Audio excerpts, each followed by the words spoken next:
Hello, and welcome to my VR presentation. Now, instead of boring you with another PowerPoint, I thought I would literally bring you into my project and tell you what it's all about. In this video, I'm going to talk about four things: how a VR video is made, the purpose of the project itself. I'm going to get a little bit more technical about the equipment I've used, and then talk about the theoretical underpinnings of the project. So first of all, I want to talk about how a VR video is made. There are three elements that make a VR video possible: the GoPro camera rig, the Sennheiser VR microphone, and the post-production software by Collar. With these, you can create a fully immersible 360-degree video like you're seeing today.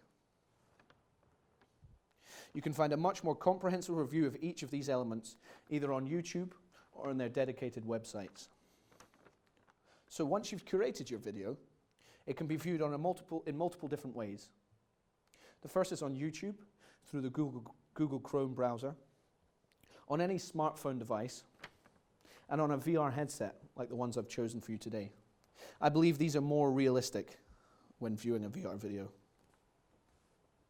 Okay, so what's the purpose of the video? Well, after some research, I've discovered that although there are loads of VR videos out there related to music, many of them are just visual aids to a band playing their new song and them trying to keep up with the trend of new technology. I wanted to create something that had never been done before. I wanted to compose the music around the location of where the VR video has been recorded. This way, the listener is fully immersed in the composition and the project itself. I've chosen a few locations so far, and once filmed, I will choose which one suits the project best and write the music for it. This project will explore new possibilities when connecting VR and music, and will also help me explore new technology, therefore developing my portfolio for a future career in the creative industries. So let's get a little bit more technical. First, let's talk about the GoPro rig itself. Now, the rig consists of 6 cameras that are connected in a cube-like casing, with each camera on the face of the cube, and the threads to mount the cube are in the corners. This means that there is a camera filming at a 45-degree angle in every direction. The GoPros are synced to a remote control, meaning you can turn them on and start recording all from a single press. Each camera is set to film at 1440 and at 80 frames per second, and it is essential that all 6 cameras are at the same setting so that in post-production you can stitch them successfully. Let's talk about the VR microphone. The Ambeo VR mic allows you from a single point to spherically capture the sound arriving from all directions. And this is called an ambisonic recording technique. The mic itself consists of 4 cones pointing in different directions, and out of the bottom of the mic is a 12-pin extension attached to a 4-way splitter. These 4 inputs then go into your field recorder, and I have chosen a Zoom F8. It must be set to ambisonic mode, allowing you to control all 4 inputs from one gain volume control. Now, there are a few important things you must remember when recording with this microphone. One, that it is pointing in the right direction so that it syncs up with the video in post-production. And 2, that the 4 inputs you're using must be in the correct inputs into the Zoom, again, so it syncs correctly in post-production. So, let's talk about mixing. Sennheiser provide a few different plugins, including an Ambeo AB format converter, an Audio 360 spatializer, a Facebook 360 control, and an Audio 360 encoder. These different plugins help to curate the file format that you're looking for and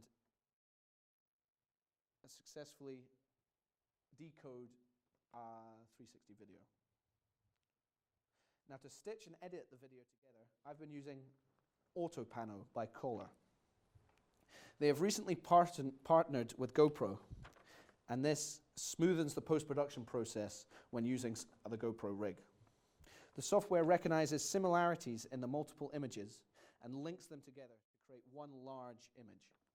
This can be useful for both panoramic photos or videos.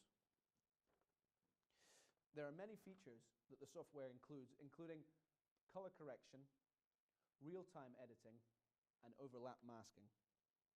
And the software can recognize up to 400 inputs and 7 output formats. It also lets you use Adobe plugins for better image enhancement. Now to talk about the theoretical underpinnings of the project. First of all, I'd like to talk about my loss of identity as a musician. Before I came to university, I was heavily involved in the shows and concerts in high school, participating in a multitude of groups, even dedicating my break and my lunch to practice. Now that I'm at university, I've been preoccupied by the workload and lost my drive to practice and make music. I want to use this project to change that and bring music back into my life. While I'm at university, I've been leaning heavily towards sound engineering and really enjoyed learning about the technical side of music. I've been looking for ways to broaden my horizons and take a change in musical direction. And I want to do that towards composition. I've written a few songs in first year, but nothing since. And I think having a number of skills such as performance, sound engineering, and composing would benefit my portfolio and just be great skills to have for a future career in the creative industries.